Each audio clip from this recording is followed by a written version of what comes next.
C'est un jeune Béarnais déterminé, mais encore choqué que nous rencontrons. Il y a un peu plus d'un an, Tom Benke est gravement blessé lors d'une collision sur une petite route du Nord Béarn. Oui, c'est la voiture avec laquelle j'ai eu l'accident le 15 novembre dernier, 2023, à Garlin. C'est là où ça a frappé. Un accident pourtant ça tapait doucement. Moi, ça a dû taper à 50, mais c'est cet airbag qui s'est déclenché et qui est arrivé par chance en plein sur ma clavicule, même si j'ai eu une fracture ouverte. La raison de la blessure, l'airbag. Sur sa Citroën C3 précieusement conservée, le défaut est bien visible. Cette capsule censée retenir le dispositif de sécurité a cédé, puis s'est brisée en 2 morceaux. Normalement, il y a une pièce qui vient tenir l'airbag et cette pièce s'est projetée en même temps que l'airbag. L'autre bout a été retrouvé par le chirurgien dans la clavicule de Tom.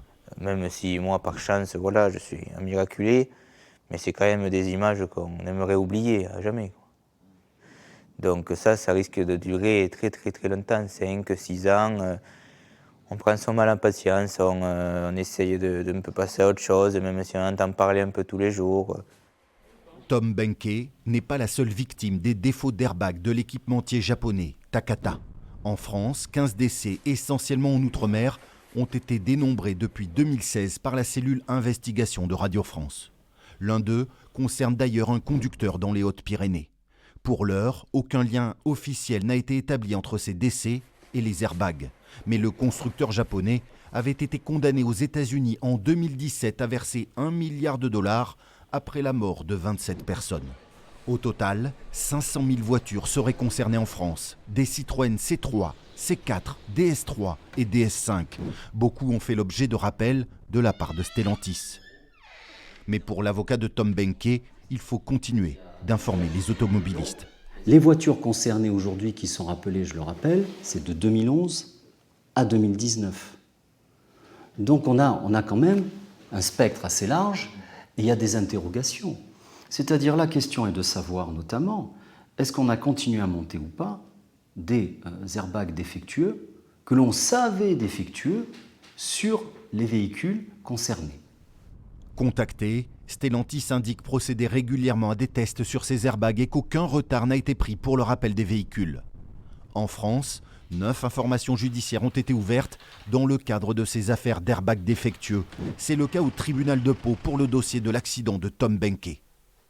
Les investigations ont été reprises et le parquet de Pau a ouvert une information judiciaire, donc a saisi un juge d'instruction, c'était en octobre 2024, pour que des expertises techniques plus poussées puissent être ordonnées afin que l'on sache quelles sont les circonstances précises dans lesquelles les blessures de ce conducteur sont intervenues.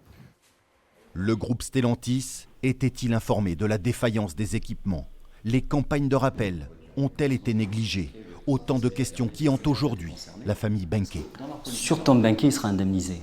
Mais moi, ce que je cherche plus à savoir encore, c'est parce qu'on parle quasiment de mise en danger d'autrui.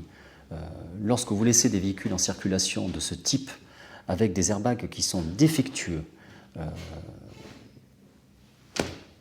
c'est tout simplement, quand on est attaché à la vie, ce n'est pas possible et on ne peut pas dormir sereinement en pensant que tout simplement aujourd'hui, des gens finalement sont en danger en conduisant ce type de véhicule. Pour inciter les conducteurs à faire changer leur airbag Takata, le ministère chargé des Transports a lancé une campagne d'information. Un site permet de savoir si votre véhicule est concerné. Tom Benke, de son côté, tient à rappeler qu'il est un miraculé.